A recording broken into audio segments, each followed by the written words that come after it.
हमारी महाराष्ट्र की टीम अलग अलग महानगर के अंदर, अलग अलग नगर निगम के अंदर लोगों से बातचीत करके वहाँ के मैनिफेस्टो तैयार करेगी। और बेसिक जो एजेंडा हमारा वही है जो दिल्ली के अंदर था, जो पंजाब के अंदर था। हेल्थ, एजुकेशन, इलेक्ट्रिसिटी, वाटर, वही सारे मुद्दे हैं, मेन तो वही है। और उसके बाद बाकी जो लोगों के मुद्दे जो लोगों के साथ चर्चा करके निकल कर आएंगे, उनको हम अपना एजेंडे में शामिल करेंगे।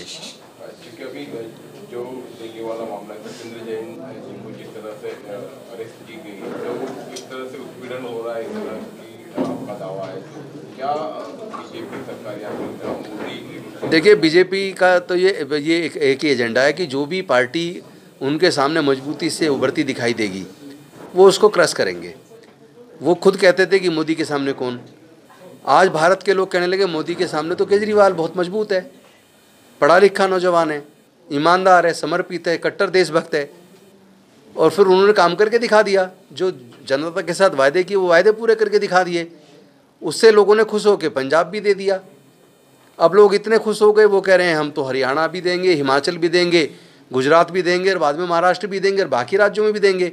इससे भारतीय जनता पार्टी बौखला गई है। उस बौखलाहट में वो झूठे मुकदमे दर्ज कर रही है। तो हम ये कहते हैं कि हम आपके जुल्म देखना चाहते हैं, कितनी इंतहा है आपकी जुल्म की, आप जितना जुल्म करना चाहें कर लें, जितने झूठे केस बनाना चाहे बना लें। जिस तरह आपने हमारे कम से कम 25 MLA पर झूठे मुकदमे दर्ज किए, वो एक एक करके सारे कोर्ट से बरी हो गए। तो आपकी जो झूठ चलने वाली नहीं है, अल्टीमेटली तो सच की विजय होगी। एक बात ऐसी चल रही थी कि 2024 को ध्यान में रखते हुए जो बीजेपी के खिलाफ सारी पार्टियों ने इकट्ठा आना चाहिए। महाराष्ट्र के भी कई बड़े नेता इस पे चल रहा है, तो या फिर थर्ड फ्रंट बनाया जाए। आम आदमी पार्टी अपनी तैयारी कर रही है।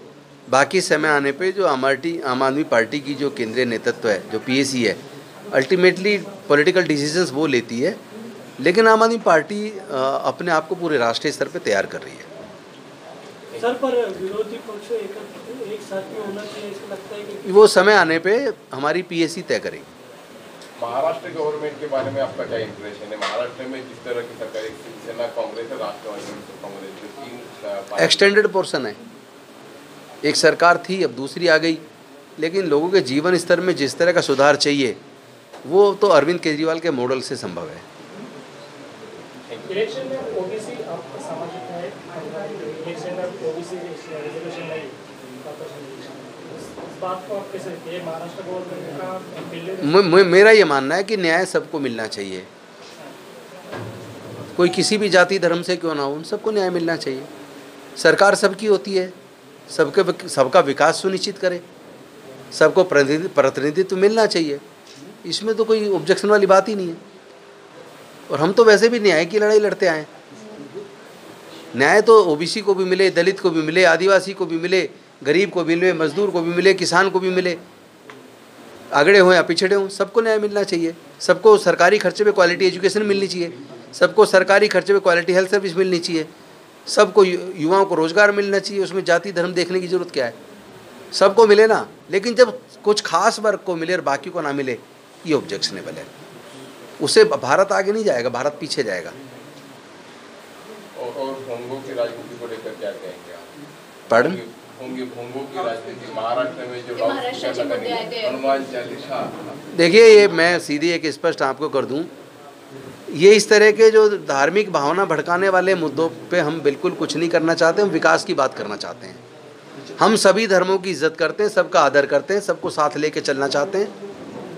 हमारा बिल्कुल भी भरोसा नहीं है कि हम किसी एक पर्टिकुलर धर्म की बात करें, पर्टिकुलर किसी एक जाति की बात करें। सबकी अपनी अपनी आस्था है। भारत का संविधान सबको अपनी आस्था के प्रति स्वतंत्रता देता है, तो सब अपनी आस्था के हिसाब से करें, लेकिन दूसरे को परेशान किए बिना करें। लेकिन वो सब करते हैं ना, सब अपने अपने ऊपर लागू कर लें कि मैं अपनी आस्था भी करूं और किसी और को परेशान ना करूं। लेकिन किसी एक पर्टिकुलर रिलीजन पे कोई आरोप लगाना, उससे पहले लोग अपने गिरबान में भी झांक लें। ऐसा कौन सा धर्म है जो लाउड स्पीकर इस्तेमाल नहीं करता? सभी करते हैं। सर, दिल्ली और पंजाब के बाद अब आम आदमी पार्टी का लक्ष्य कौन से राज्य की तरफ, कौन से? अभी तो दिसंबर में चुनाव 2 राज्यों में आने वाले हैं, जिसमें हिमाचल प्रदेश है और गुजरात है। और दोनों ही राज्यों से जनता का बहुत ज़बरदस्त समर्थन मिल रहा है, और उसकी वजह से बीजेपी बौखला गई है। और बौखलाहट में उल्टे सीधे कुकर्म कर रही है, हमारे बेकसूर मंत्रियों के खिलाफ झूठे मुकदमे बना के जेल में डाल रही है। इसलिए हम भी देखना चाहते हैं उनकी जुल्म की इंतहा क्या है और हम तैयार हैं।